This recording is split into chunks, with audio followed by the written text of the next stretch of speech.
Serge Bertin, vous venez d'avoir 4 fois 20 ans.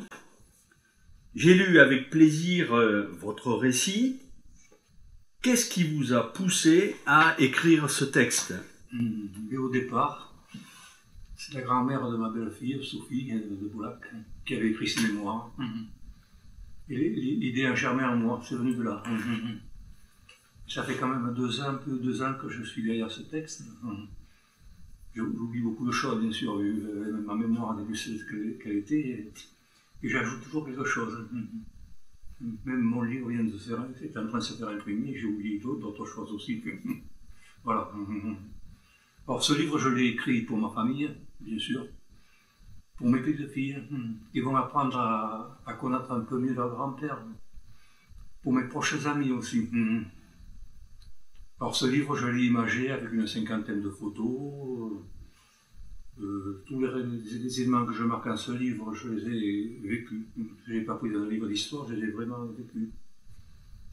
Alors dans ma vie, j'ai eu de très bonnes périodes, très heureuses, mais aussi des moments très durs. L'occupation allemande, pendant l'occupation, pendant la guerre 39-45. Mes 2 ans de guerre d'Algérie, tout ça, ça a marqué. Voilà. Donc écrire là maintenant un texte avec toutes ces références, ça demande beaucoup de travail. Et comment vous y êtes pris? Et je me suis pris, j'ai commencé à... Je me suis dit pourquoi je ne le ferais pas moi. L'idée a germé à ce moment-là. J'ai commencé il y a 2 ans à écrire ce texte-là que je relis souvent, que j'oublie souvent certains passages. Voilà. Certains passages. Voilà.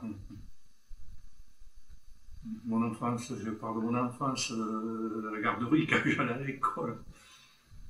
Quand j'allais à 5 ans à la grande école, c'était Mademoiselle Ropard qui était notre institutrice.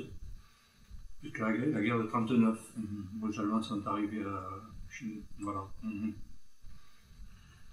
Et comment vous avez fait? Vous avez écrit? Moi, je l'ai écrit à la main, ce livre, parce que je n'ai pas d'ordinateur. Et je peux remercier beaucoup Jacqueline et Francis Dussillol, qui m'ont, avec leur ordinateur, qui m'ont scanné ce livre. D'ailleurs, il est en imprimerie en ce moment, il va sortir prochainement. Voilà. Voilà. Je peux leur dire un grand merci à eux. Oui. Voilà. Je pense qu'il va sortir pour la Noël. Ma famille me le demande d'ailleurs. Voilà. Je ne suis pas un écrivain, c'est la façon de m'exprimer, mais je voulais vous raconter les moments forts de ma vie, que j'ai vécu tout le long de ma vie. Voilà. Voilà. Alors une fois que toutes les pages ont été écrites, vous les avez portées à dactylographier chez la famille Dussillol, voilà, oui, qui eux l'ont mis en forme, voilà. Bon, vous l'avez relu, voilà, les photos, voilà. Bon voilà. Et ça a pris combien de temps? Bon, je l'aurais porté là au début de l'année. Et Francis m'a scanné toutes les pages là qu'il a envoyées à l'imprimerie. À Toulaine, c'est pas loin d'ailleurs. C'est en train de s'exprimer. Voilà. Voilà. Dans tous vos récits, la guerre vous a marqué. 14-18, 39-45, la guerre d'Algérie. Qu'en retenez-vous et quel message vous voulez faire passer? Bon, la guerre de 14-18, mes 2 grands-pères l'ont faite, Léonce et Paul. Paul Bertin et Léonce Loucouquiou, le père à ma mère. On a été rescapés. Mon père a fait la guerre de 39-45 dans la marine. Il a été appelé dans la marine, il a fait son service militaire. Voilà. Et bon, j'ai vécu des moments difficiles. J'ai vu les Allemands dans ma cuisine. Nous, on a volé notre vache de travail, que nous avions tuée pour nous la manger. Nous avions été dénoncés. Par les voisins? Non, par une personne de Saint-Pierre, dont je ne connais pas, certainement une collaboratrice. Les Allemands étaient rentrés dans notre cuisine, avaient posé leurs mitraillettes et leurs fusils là, sur le fourbois à charbon qui n'existe plus maintenant. Ils avaient fait la fête, ils chantaient. Alors moi j'étais assis par terre, appuyé contre la pendule, là, mort de peur, tremblant de tous mes membres, je devais avoir 7 ans. Je devais pleurer aussi. Mon père était fou de rage. Je le vois bien prendre une mitraillette, essayer d'en tuer 2 ou 3. Heureusement, il a gardé son calme. Les Allemands l'auraient tué devant nous dans notre propre cuisine. Voilà. Un événement là qui est de celui de la guerre de 39-45, c'est le mitraillage d'un train à Saint-Pierre-d'Aurillac. Comment ça s'est passé? Alors j'étais devant ma porte, mon cousin Jacques Igour, là, nous avons tout vu. Ce sont des avions qui arrivent d'Angleterre, qui volaient très bas, je le vois toujours, ces avions-là, avec la cocarde tricolore. Ils avaient déjà percé les foudres d'essence à la gare de Saint-Macaire, heureusement vide, heureusement pour le quartier. Et ces avions avaient commencé à tirer après la gare de Saint-Pierre. Là. Et en plein dans le mine, les wagons ont explosé les uns après les autres. Les Allemands gonflés quand même ont décroché la locomotive. Aurel Cassenard de Saint-Pierre, qui travaille dans sa vie à côté, avait été grièvement blessé. Et qu'est-ce qu'il y avait dans ces wagons? Des munitions. Plus tard, quand je labourais mon entreprise de vie à Saint-Martin-Sescas, je trouvais toujours des bouts de wagons ou d'obus tout le temps. Et bien sûr, les Allemands avaient pris des otages. Après, il y a eu des représailles. Comme souvent. Et mon père s'est échappé dans les bois, dans notre commune. Il était resté jusqu'au lendemain. Et notre voisin Battista, là, qui habitait à côté de chez nous, là, il était monté dans le chêne de Dorin derrière notre maison. Là. Il était resté toute la nuit le lendemain. Les soldats allemands passaient sous l'arbre avec leurs chiens, sans le repérer, heureusement pour lui. Et voilà. Or, ce chêne, Francis Lucille me l'a photographié. Il se trouve dans mon livre. C'est un chêne bicentenaire ou tricentenaire.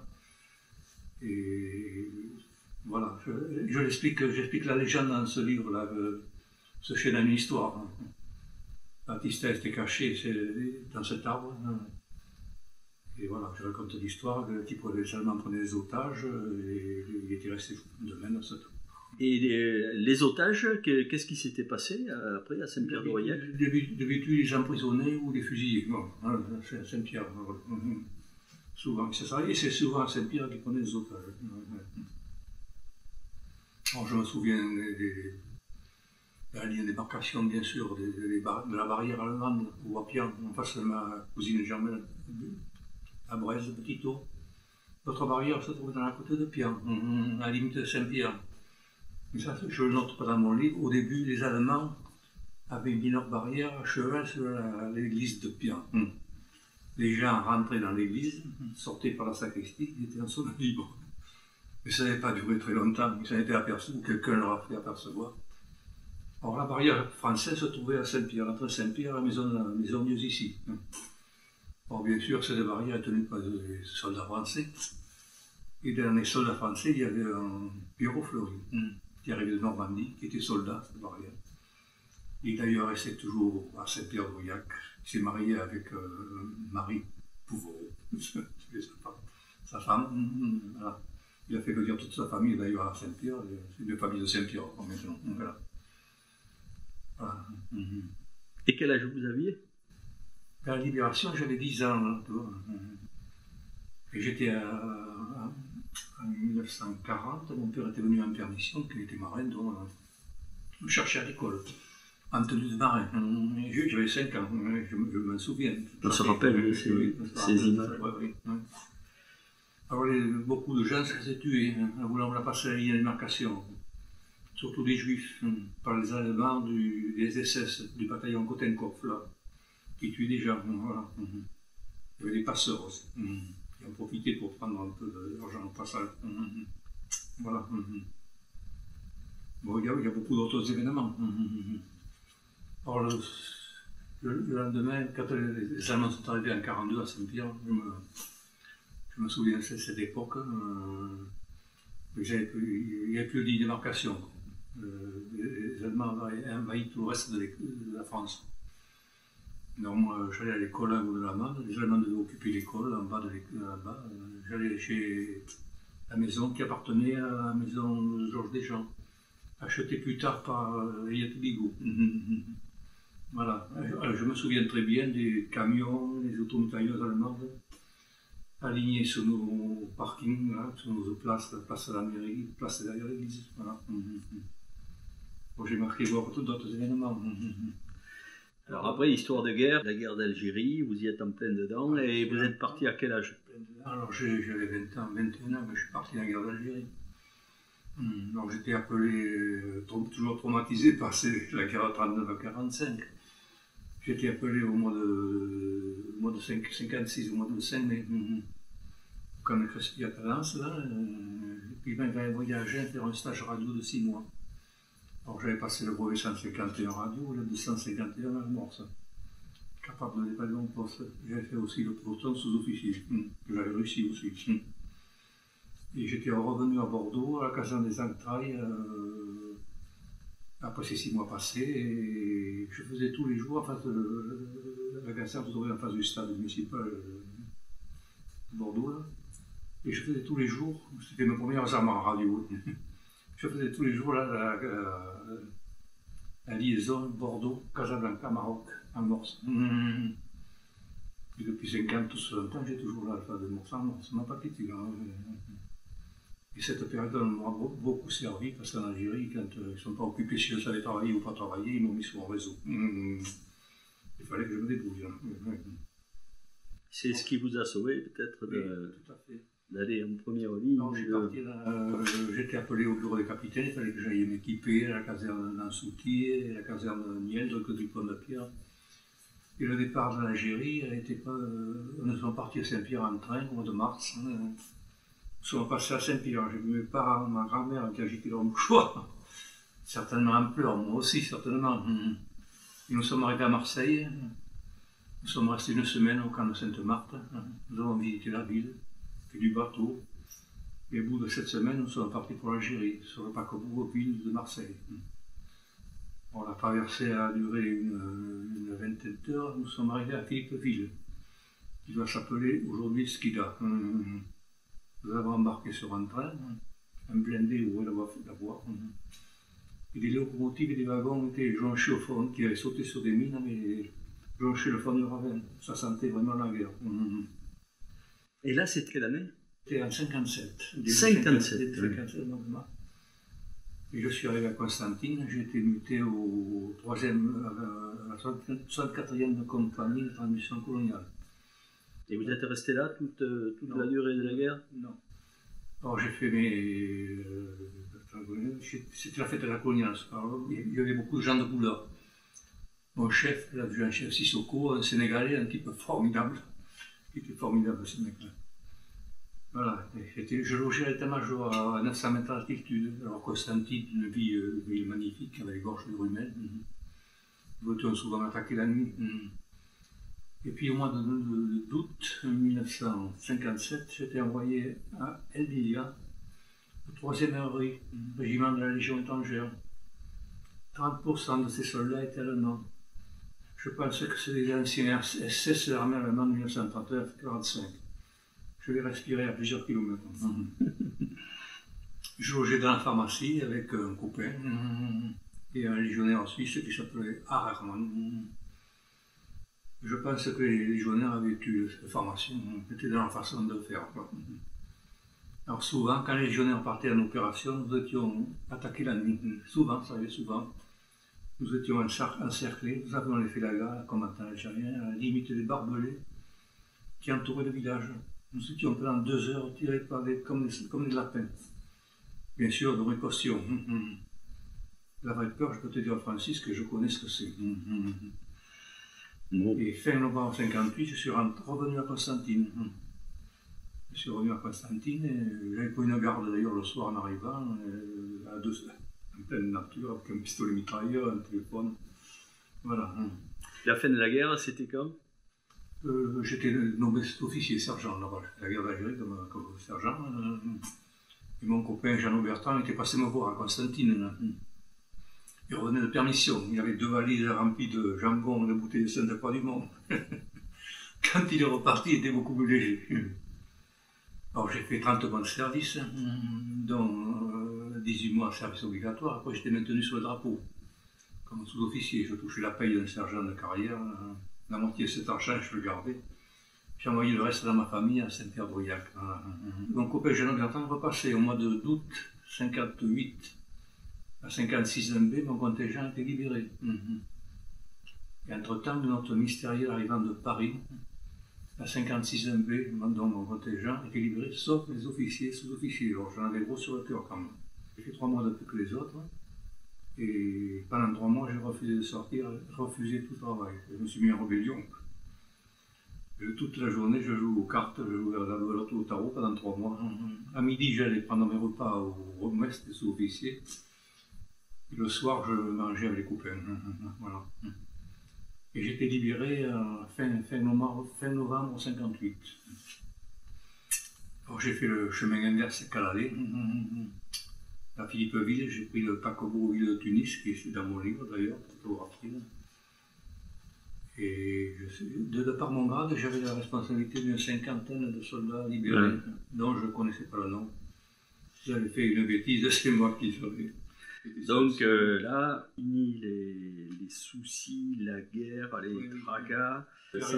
À Marseille, le plaisir de revoir la France après tout ce temps, après 2 ans. Et nous sommes arrivés à Bordeaux. Là, à Bordeaux, nous avons été approchés par 2 personnes à l'allure lugubre. Chapeau noir, gabardine noire. Dans un premier temps, ils nous proposent de payer un verre. Nous acceptons. Deuxième proposition, nous rejoindre une association commandée par certains généraux français. Nous refusons. Nous sortons d'une galère, nous n'allons pas nous remettre dans l'autre. Nous faisons la fête dans Bordeaux toute la nuit. Ces gens-là nous suivent toute la nuit. Je pense que nous sommes rentrés dans le commissariat et nous auraient abattus. Le lendemain matin, quand j'ai pris le train pour Saint-Pierre, je les ai encore aperçus sur le quai de la gare. Or, plus tard, j'ai fait le rapprochement. Ces jeunes-là de faire partir de l'OS, mouvement d'extrême droite, qui tueront même des soldats français après l'indépendance du 19 mars 1962, après la guerre d'Algérie. Voilà. J'avais plus de 22 ans. On me propose de rentrer au chemin de fer. Jean Broca, qui est ingénieur à la SNCF, qui est notre commune. On me propose aussi de rentrer comme infirmier à l'hôpital de Caillac. À la maison, les gens de Saint-Pierre font que notre copropriété est complètement dégradée. La vigne centenaire est fichue. La totale en maison est à refaire, mais sans argent.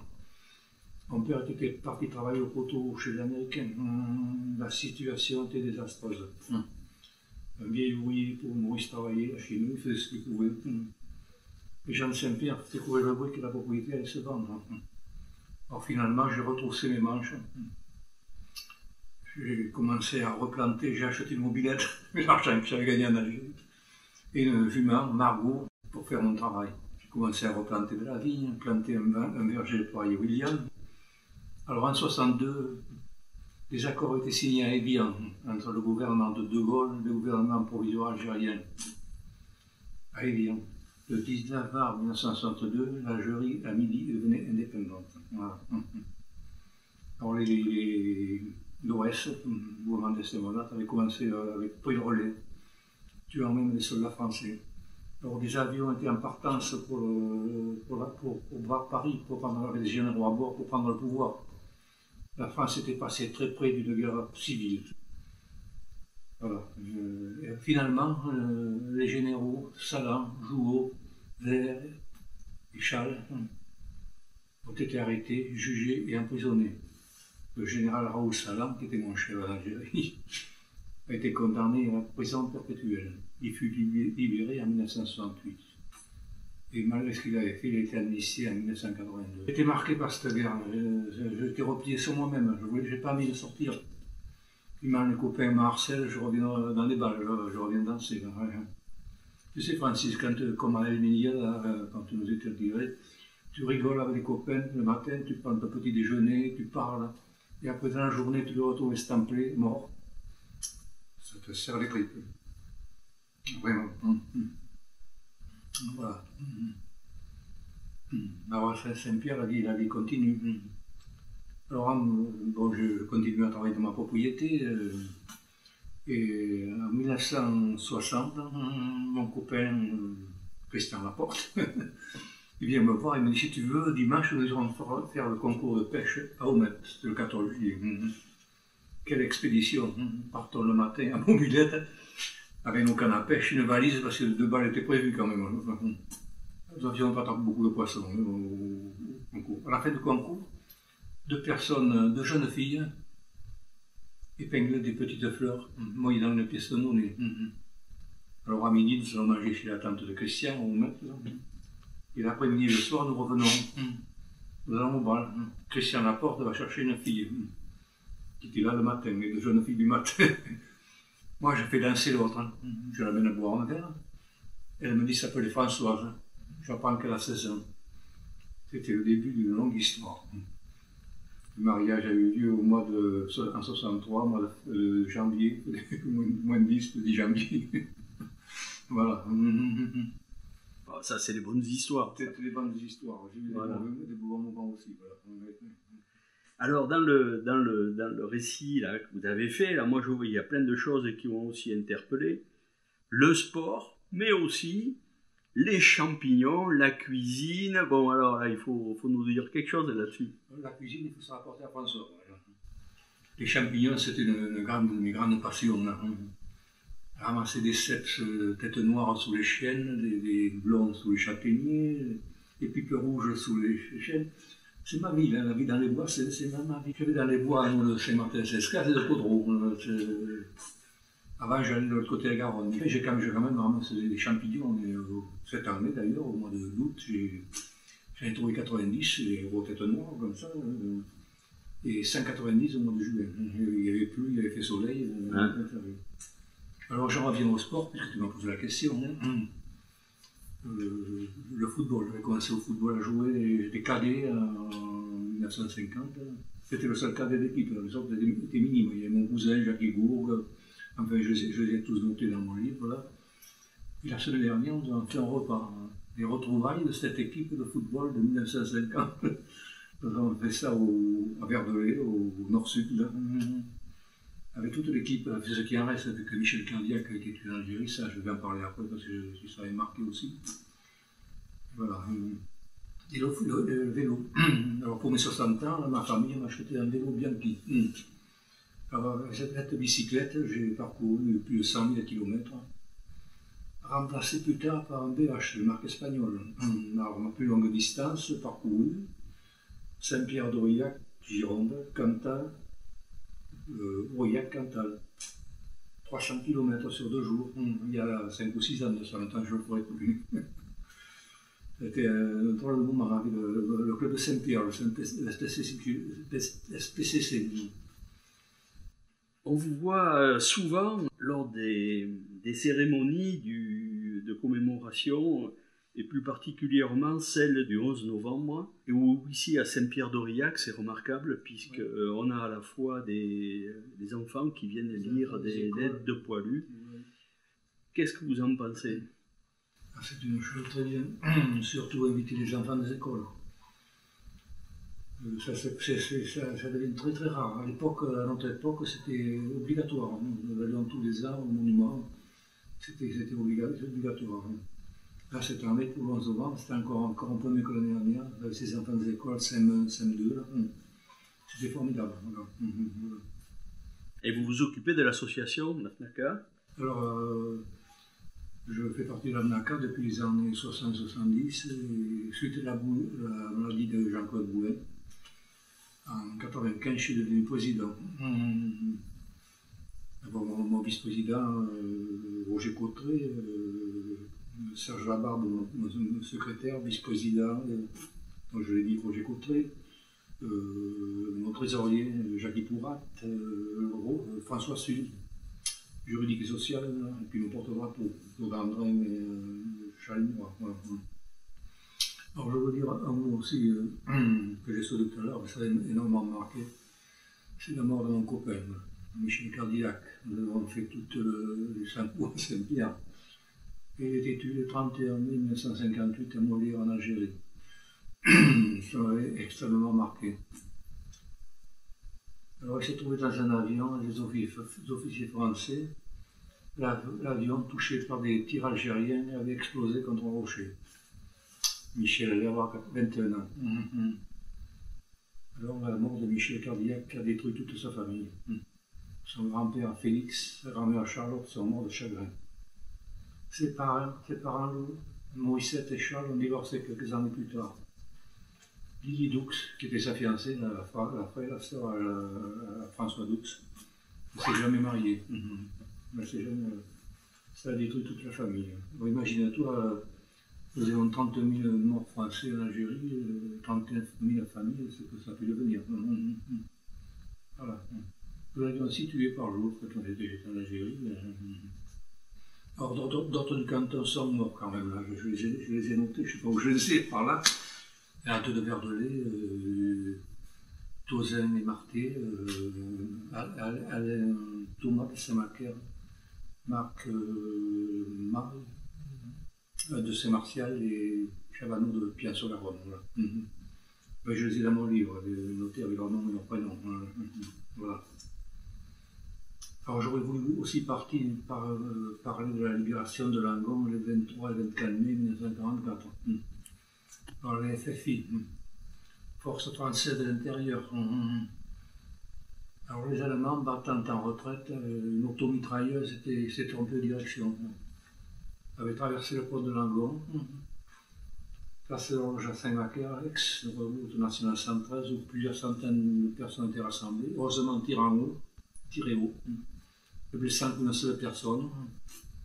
Passant à Saint-Pierre-de-Briac, mitraillant toujours, il avait été arrêté à Gironde-sur-Daux par les maquisards, par un barrage. Voilà. Il a été arrêté à ce moment-là. Voilà. Alors je n'ai pas noté dans mon livre aussi que 2 maquisards avaient rampé sur le pont de Langon à cette période-là, le 23 et 24 mai, pour déminer le pont. Pont que les Allemands avaient prévu de faire sauter. Je lis aussi qu'Adolf Hitler se suicide le 30 avril 1945, mais ce n'était pas une grande perte. Voilà. Donc, en conclusion, vous avez eu une vie bien remplie. J'ai une vie très remplie. Et maintenant, quels sont vos projets? Alors, les projets, ils sont minces. Les projets, ils sont minces. Bon, je fais quelques conférences dans les écoles l'école de Saint-Pierre. Nous avions fait une exposition à la mairie avec Rino Piva, qui est vice-président départemental, à la mairie Saint-Pierre, le conseil municipal, le maire, l'institutrice Caroline Fédérat et Jean Corbanez, instituteur. Et 2 jours après, dans l'école de Jean Corbanez, avec Rino Piva et mon bureau, nous avons fait une exposition, un cours d'histoire sur la guerre d'Algérie. J'avais exposé ce que faisait l'Algérie, exploitant radio, l'origine du morse américain, Samuel Morse, qui avait inventé ce système en 1832, le fonctionnement de ce morse. Les élèves très attentifs, beaucoup de questions. Premièrement, des questions proposer après des questions écrites, et puis après des questions libres. Voilà. Et après, j'ai été invité par Mme Gahuzer, principale du collège de Pian, en 1913-2014, avec Jean-Marie Servan, président cantonal, président départemental de la Comouza, le trésorier départemental Jacques Chapin. Nous avons fait une exposition sur la guerre d'Algérie et les moments forts que nous avions vécu. Nous avons reçu les élèves de 3e, principalement. Nous avons fait un petit cours d'histoire et chacun en retour nous avons présenté aux élèves. Nous avons fait en Algérie. Les temps forts que nous avons vécu, le temps que nous avons passé là-bas. Ça va continuer ça? Là, je deviens un peu âgé quand même, alors je pense que je vais mettre un terme à tout ça quand même. Mais il y a quand même les champignons. Les champignons, ça continue. Les champignons, ça continue. C'est une vraie passion de ramasser les champignons. À la chasse aussi, la chasse aux alouettes, au filet. J'adorais, il n'y a pas plus d'alouettes. La chasse aux grives, à Seguin, c'est le lieu-dit là-bas, ma cabane aux grives, qui a été photographiée par la photo, je vais la faire voir tout à l'heure. Elle m'a été offerte par Michel Hilaire. Il m'avait photographié ma chasse aux grives sous le givre. Énorme cadeau, ça a fait un plaisir immense. Voilà. Bon, il y a plein de perspectives alors. Oui, non, la vie n'est pas finie. Là, mais la vie continue. La vie continue, voilà. Et c'est pas fini. C'est pas fini, voilà.